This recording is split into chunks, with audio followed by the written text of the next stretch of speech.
Economistas, profesionales, exministros también y exfuncionarios de los gobiernos de la concertación de la democracia cristiana han publicado un documento muy crítico de la reforma laboral. Vamos a conversar con uno de ellos, Álvaro Clark. Muy buenas noches, gracias por acompañarnos en CNN Prime. Buenas noches. ¿Cuál es el efecto que, según ustedes, tendrá de aprobarse esta reforma laboral que está impulsando el gobierno del que su partido, la DC, forma parte?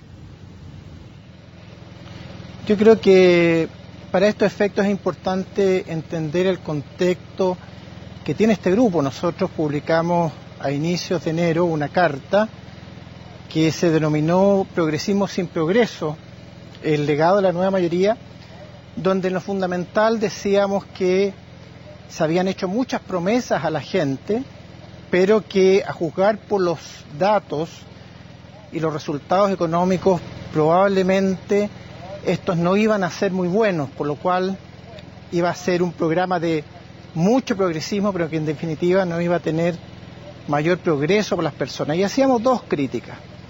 Y aquí entra el tema de la reforma. La primera tenía que ver con la forma en que se han hecho las reformas, donde no se ha buscado consensos amplios en las instancias de toma de decisión que tienen los países, que es particularmente el Parlamento en este caso, y también una crítica muy de fondo respecto a la calidad de las políticas públicas que se estaban llevando a cabo, y citábamos en particular la reforma tributaria, que a poco andar requirió de cambios relativamente importantes, y también previmos que se venía en ese momento la discusión de la reforma tributaria, la discusión de la reforma laboral.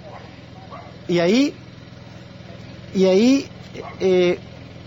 si bien en lo sustancial reconocemos que es muy importante fortalecer los derechos de los trabajadores, y en eso especialmente en la parte negociadora, y en eso el programa cumple con lo que nosotros estimamos es un paso absolutamente necesario que tiene que dar nuestro país para modernizar las relaciones laborales. Quedan pendientes algunos temas que pueden tener consecuencias importantes.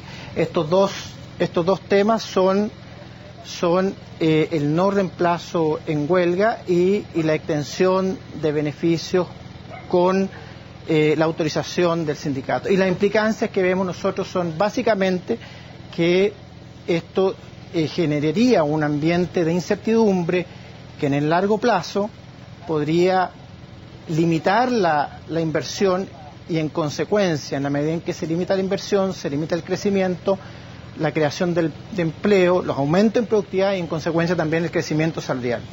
Para que podamos ir conversando e irle preguntando diferentes temas, el hecho de que se diga en la reforma, se hable de las adecuaciones necesarias, para unos es un reemplazo interno encubierto, para otros todo lo opuesto. ¿Cómo ve usted este punto, las adecuaciones necesarias, y hasta dónde, desde su perspectiva, habría que llevar un eventual reemplazo en huelga?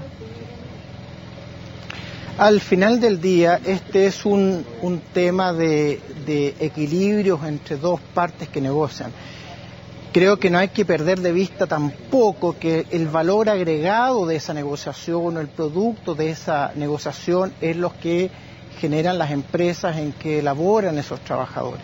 En un ambiente competitivo los precios están dados, por lo tanto, cualquier aumento salarial en el largo plazo tiene que ir acompañado siempre por incrementos en productividad. Y ese es el gran tema de fondo, los incrementos en productividad. Respecto del punto que usted menciona en particular, la gran mayoría de los países con que se compara Chile, que son los países del mundo desarrollado, los países de la OECD, no excluyen la posibilidad de reemplazo interno en caso de huelga, con la excepción de México, pero todo el mundo desarrollado.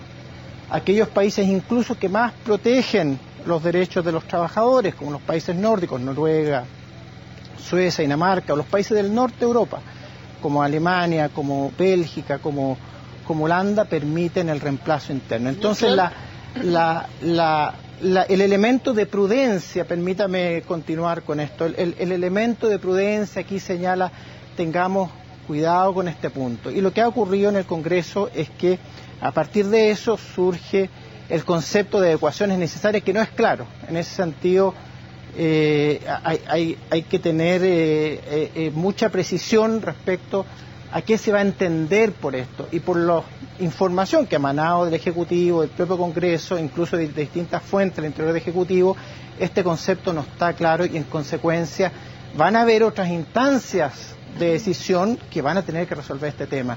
Y esto puede generar una posible judicialización de este tipo de conflictos. Señor Clark, ¿diría usted que hoy hay una relación equilibrada entre el capital y el trabajo en Chile, o diría que hay un desequilibrio que sí hay que corregir, que es lo que dice el gobierno, que hay un desequilibrio que hay que corregir por medio de una reforma laboral? Creo que hay cierto consenso en el país de que hay un desequilibrio en las relaciones laborales, y eso tiene que ser corregido. Si el tema de fondo no es eso, el tema y en eso ha habido un avance importante, y el proyecto contiene un conjunto de disposiciones que buscan equilibrar las fuerzas entre la parte empresarial y la parte laboral. La discusión que hoy día se está dando está precisamente en algunos puntos que en la práctica internacional en general no existen. Es lo que yo comentaba respecto del reemplazo de trabajadores internos en caso de huelga. En ningún país de la OCDE existe, excepto en el caso mexicano. Y en el caso del veto sindical a la extensión de beneficios al resto de los trabajadores, que debiera ser automático, en la práctica internacional, la gran mayoría de los países, ese veto no existe. Estoy hablando de los países Señor que se comparan Clark, con Chile. se nos acaba el tiempo. Entonces, para cerrar. Quisiera hacerle una pregunta final, brevemente para cerrar. ¿Cómo está la reforma? ¿Usted recomendaría votarla a favor o en contra, brevemente?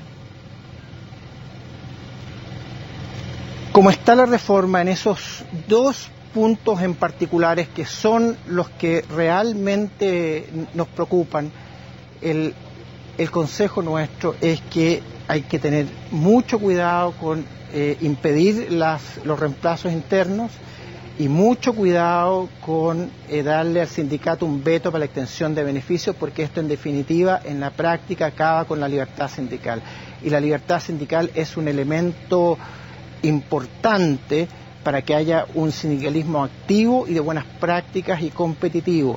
Y el tema final respecto de esto, y nuestra preocupación central, es que finalmente las relaciones laborales permitan que las productividades que van ganando los trabajadores se traduzcan finalmente en beneficios salariales. Esa es la forma en que crecen los salarios en el largo plazo, aumento en productividad. Por eso también en esa declaración hacemos mención a lo importante que sería en una reforma laboral más completa, que se fomentara fuertemente la capacitación de los trabajadores, y eso no tiene que ver con temas sindicales, pero sí tiene que ver con el futuro de los trabajadores. Álvaro Clark, muchas gracias por habernos acompañado en CNN Prime. Buenas noches. Muchas gracias.